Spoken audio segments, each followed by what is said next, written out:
यदि आप खुद पर भरोसा नहीं रखोगे तो कोई दूसरा क्या आप पर भरोसा करेगा। एक दिन आपका सिलेक्शन जरूर होगा, क्या पता नेक्स्ट अटेम्प्ट आपका सिलेक्शन हो। जिस दिन आपका सिलेक्शन होगा और उस ऊंचाई पे आप खड़े होंगे जहां पर आपके खड़े होने पर कोई सामने ऐसा इंसान नहीं होगा जो आपके खड़े होने पर सामने वाला बैठा होगा।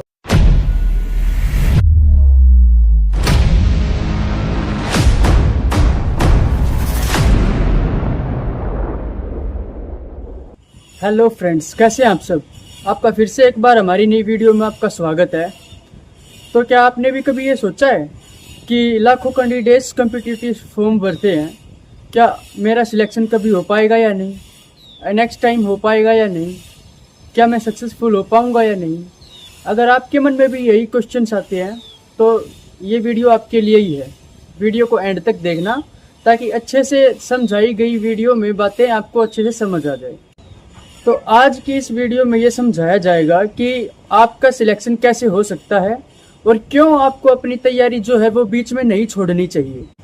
तो एक बार फिर आपको बताता हूँ मैं, वीडियो को एंड तक जरूर देखना, क्योंकि एंड में जो है वीडियो के आपको बताया जाएगा कि आप जो अपनी तैयारी कर रहे हैं उसको और मजबूती कैसे दी जा सकती है, कैसे अपनी प्रिपरेशन को ठोस बनाया जा सकता है जिससे आपका सिलेक्शन होने के चांस ज़्यादा से ज़्यादा रहते हैं। तैयारी करते करते कई बार आपके मन में ये विचार आता होगा कि कंपटीशन इतना ज़्यादा है कि मेरा सिलेक्शन होगा या नहीं होगा। ये सच है कि कंपटीशन इतना ज़्यादा होता है कि सिलेक्शन होना बहुत ही मुश्किल होता है, लेकिन एक सच ये भी है, जो भी कंपटीशन एग्जाम्स में जो उम्मीदवार फॉर्म भरते हैं वो पूरी तैयारी के साथ एग्ज़ाम में नहीं बैठते हैं। कॉम्पिटिटिव एग्ज़ाम में बैठने वाला हर कैंडिडेट पूरी तैयारी के साथ नहीं बैठता, क्योंकि कुछ कैंडिडेट्स ऐसे होते हैं जो सिर्फ किस्मत के सहारे जाके बैठते हैं कि शायद हमारा सिलेक्शन हो जाए। तो वहीं कुछ लोग बीच में तैयारी छोड़ देते हैं। तो परीक्षा में बहुत से कुछ ही % स्टूडेंट्स ऐसे होते हैं जो कि नियमित रूप से तैयारी करते हैं, कंटिन्यू स्टडी रखते हैं, वही आगे बढ़ते हैं, उन्हीं का सिलेक्शन होता है।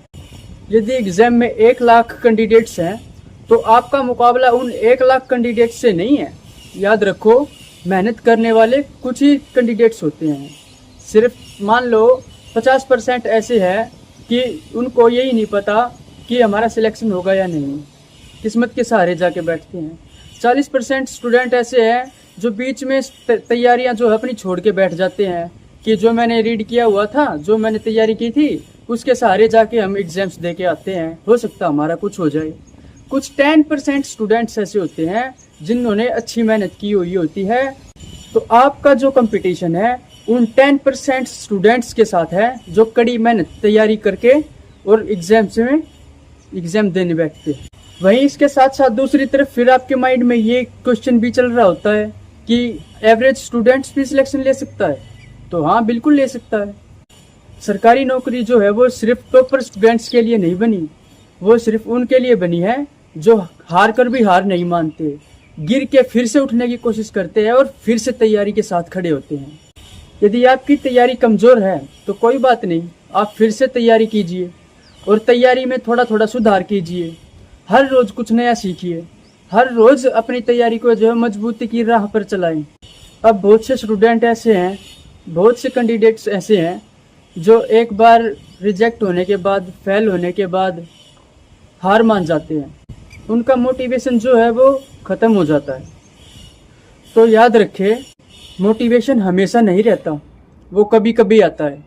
मगर आपको जो अपनी तैयारी का बेस है वो मोटिवेशन नहीं, आपको डिसिप्लिन के बेस पे अपनी तैयारी चलानी है, क्योंकि मोटिवेशन जो है सदा नहीं रहता, लेकिन डिसिप्लिन जो है आपको उस रास्ते पे चलाने पे मजबूर करता है जिस पर आप डिमोटिवेट होते हो। तो दिन का कोई भी एक सूटेबल टाइम सेट कर लीजिए जिसमें आप पढ़ सकते हैं, आपको डिस्टर्बेंस ना हो। जिस दिन पढ़ने का मन नहीं करे उस दिन थोड़ा ही सही लेकिन पढ़ना जरूर। ये थोड़ा थोड़ा पढ़ने की डेली का रूटीन का जो आपकी आदत होगी ना, यही आपको दूसरों से आगे लेके जाएगी। अब सवाल यह आता है कि कितनी देर पढ़ें, कितना टाइम जो है दिन का अपनी पढ़ाई को दें। तो आप अगर ईमानदारी से और मेहनत से पढ़ रहे हो ना, तो उसके लिए आपके 4 से 5 घंटे भी बहुत ज़्यादा है। वहीं आप ईमानदारी से 4 से 5 घंटे अगर पढ़ाई कर रहे हो, यदि 10 घंटे आप थोड़ा पढ़ लिया, रख दिया, थोड़ी देर फ़ोन चला लिया, थोड़ी देर घूमने चले गए, आके फिर से पढ़ लिए, उन 10 घंटों से वो 5 घंटे बहुत ही महत्वपूर्ण है जो आपने ईमानदारी से मेहनत करके पढ़ाई की है।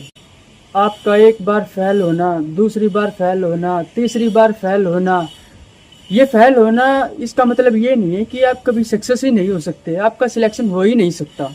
आपका सिलेक्शन ज़रूर होगा और एक दिन हो सकता है।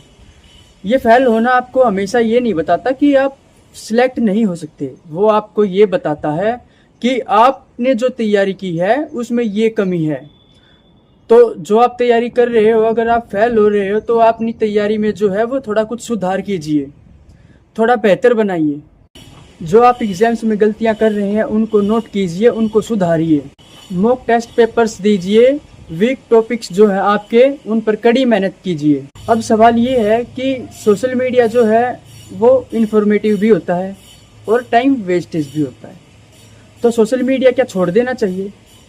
तो बिल्कुल छोड़ देना चाहिए अगर वो आपकी पढ़ाई में रुकावट पैदा करता है। तो अगर आप उसी सोशल मीडिया को अपने मोटिवेशन में यूज़ करते हो, अपनी जो है ज्ञान को बढ़ाने में यूज़ करते हो, तो उसका जो है टाइम एकदम लिमिट कर दीजिए कि जिससे आपकी पढ़ाई के बीच में वो रुकावट पैदा ना करे। तो बुरी आदतों को छोड़िए और छोटी छोटी अच्छाइयों वाली आदतों को अपनाएं, क्योंकि आज की जो आपकी छोटी छोटी अच्छाइयों की आदत है वही कल को आपको भविष्य तक पार उतारेगी, आपको सक्सेस दिलाएगी। जिस दिन आपका सिलेक्शन होगा और उस ऊंचाई पे आप खड़े होंगे जहां पर आपके खड़े होने पर कोई सामने ऐसा इंसान नहीं होगा जो आपके खड़े होने पर सामने वाला बैठा होगा। अगर आप खड़े हैं, आप सक्सेस है, तो याद रखिए कोई आपकी सफलता को नहीं देखेगा, वो सिर्फ ये देखेगा कि इंसान सफल है, ये बंदा सफल हो गया, कल कितनी बार गिरा था आज ये उठ गया। तो कोई आपको ये नहीं देखेगा कि आप कितनी रातें जाग कर आपने मेहनत करी है और कितनी बार आप गिरे हैं, कितनी बार आप रोए हैं, कितनी बार आपने दोबारा उठकर प्रयास किया है और आज आप एक सफल इंसान किन कारणों की वजह से हो। तो अपनी मेहनत को बीच में ना छोड़ें, अपनी मेहनत कंटिन्यू रखें, अपनी गलतियों को सुधारें। एक दिन आपका सिलेक्शन ज़रूर होगा। तो अभी हार मत मानिए, फिर से उठिए, खुद से लड़ाई कीजिए, मेहनत कंटिन्यू रखिए। क्या पता नेक्स्ट अटेम्प्ट आपका सिलेक्शन हो, इसलिए मेहनत करते रहिए, खुद पे भरोसा रखिए। यदि आप खुद पर भरोसा नहीं रखोगे तो कोई दूसरा क्या आप पर भरोसा करेगा? इसलिए खुद पे भरोसा रखिए और याद रखिए कंपटीशन में लाखों कैंडिडेट्स हो सकते हैं, मगर आपका कंपटीशन उन कुछ परसेंट्स लोगों से है जो मेहनत करते हैं। तो वीडियो अच्छी लगी तो वीडियो को लाइक करें, चैनल सब्सक्राइब कर लें, अपने दोस्तों को शेयर कीजिए जिससे उनको भी मोटिवेशन मिले, हार मानता हुआ इंसान फिर से एक बार खड़ा हो सके। तो चलिए आपको मिलते हैं फिर से हम अपनी नई वीडियो में। ऐसे ही आप तक हमारी वीडियो पहुंचती रहेंगी। चैनल को सब्सक्राइब कर ले, बेल आइकन जरूर प्रेस कर ले। Thank you for watching my video.